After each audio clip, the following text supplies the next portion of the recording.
All right, so here it is.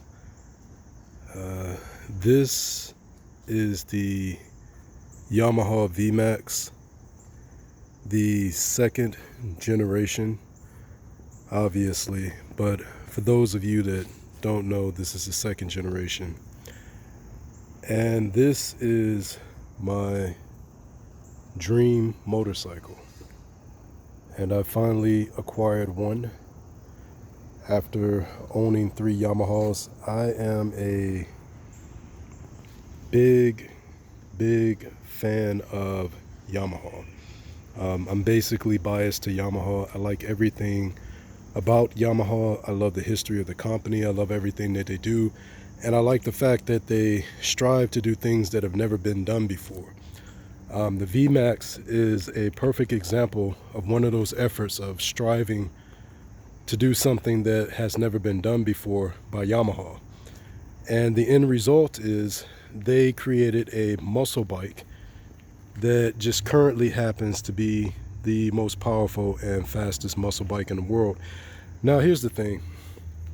I wanted to make this video to kind of talk about some of the myths and misconceptions about this particular motorcycle, because I've seen a lot of videos on YouTube and I've listened to a lot of people's commentary, and I've had this bike for about 2 weeks now, and I've probably gotten about 3 to 4 hours of riding time on it. And to be honest with you, it's not quite what people have been saying that it is. When I first bought this bike and I went to the dealership, I had people there at the dealership talking to me, and they made it seem like, this bike was it was going to be a bat out of hell. And as soon as I hit the throttle, like it was going to just explode, into flames, and I was just going to be ripped away from the handlebars and straight off the back of the bike. And I'll be honest with you, it's really nothing like that. Yes, it's obvious that, the bike is powerful, it is fast, but the bike is very well designed to do what it does, especially being a Yamaha bike. It's built on design, ergonomics, practicality, and reliability. So with that being said, the bike was not designed to give you the feeling that the power was, too raw or unmanageable, or you don't get that feeling when you're riding a bike that you're going to get ripped away from it or you can't control it. The bike I would say that the power on this bike is very focused.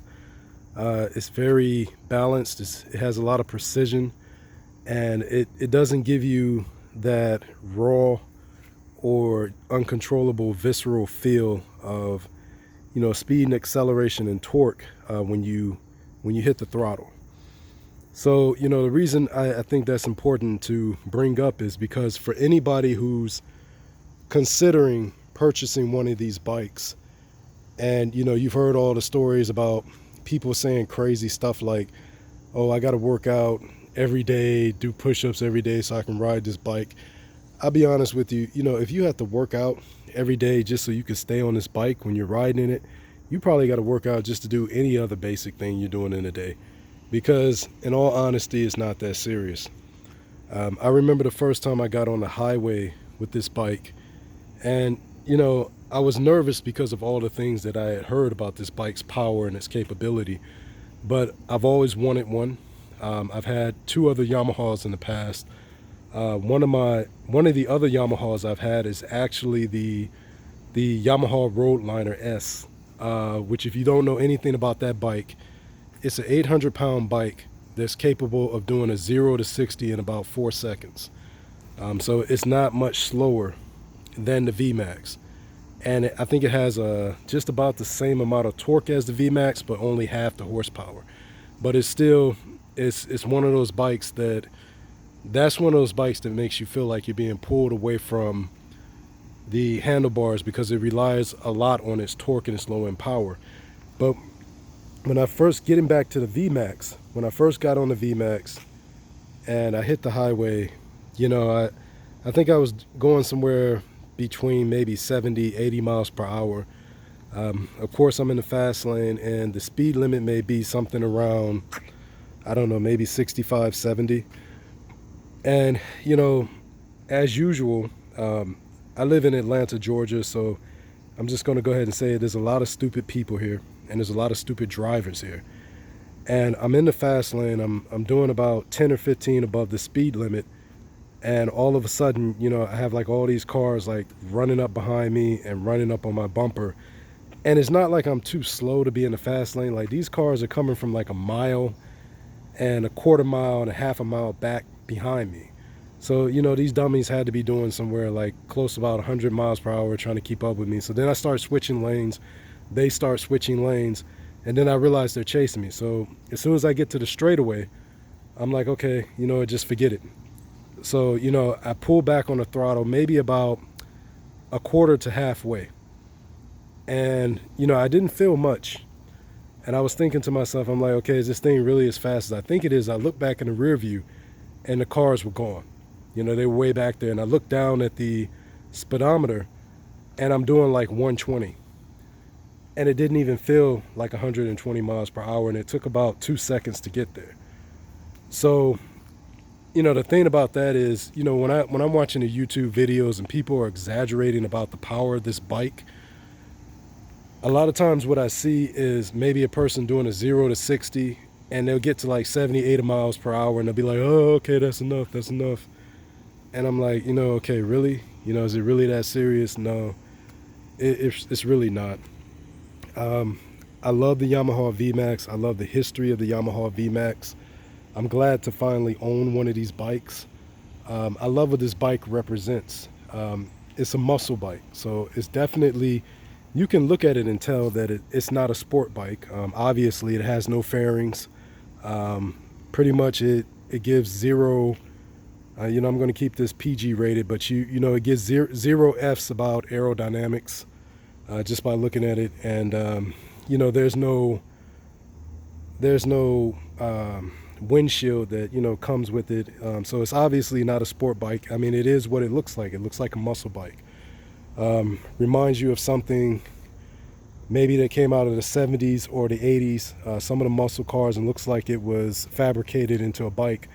But actually, the history behind this bike was, it was actually inspired by a combat jet engine, which is why you see the big openings here on the sides. And you can get on YouTube and you can look at the history of this bike, and you can look at the video where you see the main designer talking about his inspiration for these air intakes coming from a combat jet engine, and then they show you the picture. Very similar to that of a Honda Blackbird. And, you know, I'm sorry about the noise there, but very similar to that of a Honda Blackbird. The Honda Blackbird was also designed based off of a combat jet engine. So this bike, it just is what it is. It's a muscle bike that was designed to just basically destroy a quarter mile. And, you know, I've heard rumors of this bike not having the best handling in the world. I don't know.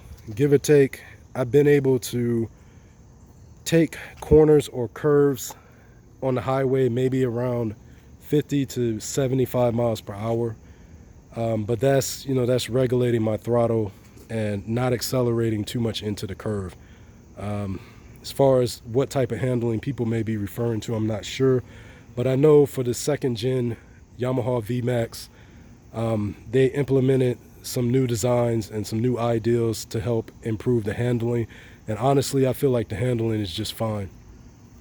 In terms of the weight of the bike, they say the bike is about 700 pounds, close to it, somewhere between, I think, 638 and 700. Honestly, I don't feel it. But like I said, my previous bike was 800 pounds.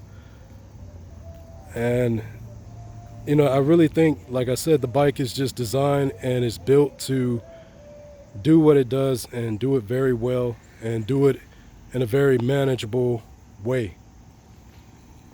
So if you're thinking or if you're considering about getting this bike, I would definitely, just give it a test drive and don't be so quick to believe all of the rumors and all of the nonsense that you hear on YouTube, about this bike just being out of control and extremely dangerous.